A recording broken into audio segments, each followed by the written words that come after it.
எங்களை எதிர்த்துட்டு வாழ்ந்துடலான்னு கனவுல கூட நினைக்காதடி.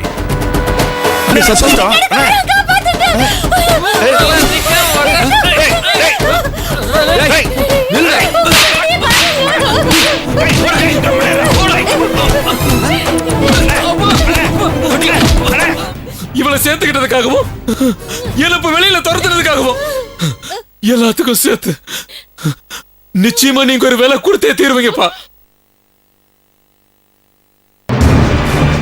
என் தம்பியை பத்தி எனக்கு தெரியும் மாமா. ஆக்சுவலா அவன் இப்படியெல்லாம் மாட்டிக்கக்கூடிய பையனே இல்ல. ஒரு மாதிரி என்ன சொல்றது, அப்பாவையும் கூட சொல்லலாம், பயந்தாங்கோலின்னு சொல்லலாம். கொலையெல்லாம் அவன் செஞ்சிருக்கவே முடியாது. நிச்சயமா இதுல ஏதோ சூழ்ச்சி இருக்குன்னு நினைக்கிறேன். எதுக்கு நீங்க இப்படி கடந்து தவிக்கிறீங்கன்னு எனக்கு புரியல. கொலையே செஞ்சிருந்தாலும் நிச்சயமா வெளியே கொண்டு வந்துடலாங்கிறேன். அத புரிஞ்சுக்க மாட்டேங்கிறீங்களே மாப்பிள. இத பாருங்க, போலீஸு, கேஸு, கோர்ட்டு, சட்டம், நீதி, நியாயம் இதெல்லாம் ஒரு பக்கம் இருந்துகிட்டு தான் இருக்கும். காலங்காலமா இதுக்கு எதிர்பக்கம் பணம்னு ஒண்ணு மல்லு கட்டிக்கிட்டு தான் நிக்கும். அதிகாரம்னு ஒண்ணு இருக்கு, செல்வாக்குன்னு ஒண்ணு இருக்கு. எப்பவும் அதுதான் மாப்பிள்ள ஜெயிக்கும். நீங்க கவலைப்படாதீங்க. உங்க தம்பிய இந்த கேஸ்ல இருந்து வெளியே எடுக்க வேண்டியது ஏன் பொறுப்பு.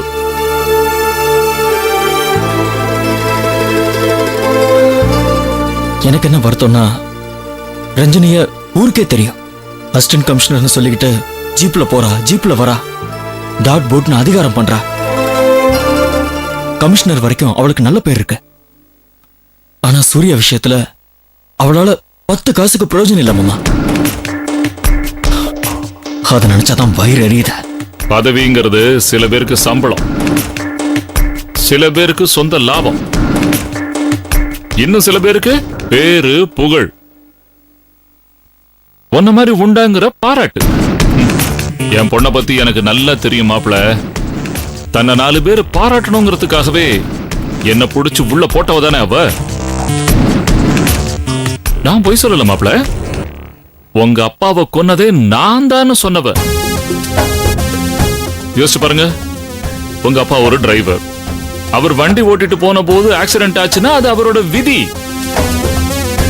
என்ன கிளவரா கேஸை என் மேல திருப்பி நான் தான் அவர் சாவுக்கு காரணம்னு ப்ரூவ் பண்ணா தெரியுமா? பெத்த பொண்ணா போயிட்டா. வேற எவனாவதா இருந்தா அவனை சும்மா விட்டுருக்க மாட்டேன். நான் வேற ஒண்ணும் பெருசா எதிர்பார்க்கல. அவனை பெயில் எடுக்க கூட அவ ஏற்பாடு பண்ணல மாமா. கண்டிப்பா செய்ய மாட்டா. அதான் சொல்றேன்ல, உங்களுக்கு நான் இருக்கேன் மாப்ள, கவலைய விடுங்க. இப்போதைக்கு இன்டரிம் ரிலீஃபா உங்க தம்பிய பெயில்ல எடுத்துட்டு வந்துருவோம். கூடிய சீக்கிரம் அந்த கேஸ ஒண்ணு இல்லைன்னு ஆக்கிடுவோம். சந்தோஷம் தானே மாப்ள? எனக்கு என்ன கவலைன்னா, இத பத்தி யோசிச்சு யோசிச்சு நீங்க கவலைப்பட்டு நீங்க உங்களை பத்தி யோசிக்கவே மாட்டேங்கிறீங்க. இத பாருங்க, உங்களுக்கு வேண்டி நான் ஒரு புது பிசினஸ் ஆரம்பிச்சு வச்சுக்கிட்டு ரெடியா இருக்கேன் தெரியுமா? நீங்க எப்ப வருவீங்க, எப்ப வேலையை ஆரம்பிப்பீங்கன்னு தெரியாம நான் தவிச்சுக்கிட்டு இருக்கேன். By the way, office ready தெரியும்ல? அட்டகாசமா உங்க ஸ்டேட்டஸ தூக்கி காட்டுற மாதிரி ஒரு ஆபீஸ் போட்டிருக்கேன். மாமா என்ன சொல்றீங்க மாமா? நிஜமாதான். ரியல் எஸ்டேட் இண்டஸ்ட்ரியில உங்களுக்கு இருக்கிற ஆர்வத்தையும் எக்ஸ்பீரியன்ஸையும் வேஸ்ட் பண்ணிட்டு இருக்கீங்க. உங்க ஃப்ரெண்ட்ஸ் எல்லாம் ரொம்ப மொக்க பசங்க மாப்ள. சொல்றேன்னு நீங்க தப்பா நினைச்சுக்காதீங்க. நீங்க தனியா வாங்க, நான் ஆரம்பிச்சிருக்கிற கம்பெனிய நீங்க எடுத்து நடத்துங்க. முதல் போட்ட பணம் தான் என்னது. மத்தபடி full and full chairman, managing director, major share holder எல்லாமே நீங்க தான். மாமா, என் மேல நீங்க வச்சிருக்கிற நம்பிக்கைக்கு எப்படி நன்றி சொல்றதுன்னு தெரியல மாமா. ஆனா இதெல்லாம் நான் யோசிக்காதீங்க மாப்ள. நாளன்னைக்கு நாள் ரொம்ப நல்லா இருக்குன்னு ஜோசியக்கார சொல்லிருக்கான். அன்னைக்கு ஆபீஸ திறந்துருவோம். பரபரன்னு வேலையை ஆரம்பிங்க. 1 இயர்ல பிடிக்க முடியாத உயரத்துக்கு எங்கேயோ போயிடுவீங்க. என்ன சொல்றீங்க? ஓகே? நிச்சயமா மாமா. ஆனா என் தம்பி விஷயம் நாளைக்கே உங்க தம்பிக்கு பெயில் கிடைக்கும். அது ஏன் பொறுப்பு. இப்ப நீங்க போய் என்ஜாய் பண்ணுங்க. Okay, go have a nice time. Right மாப்ள, வரேன் மாமா. வாங்க.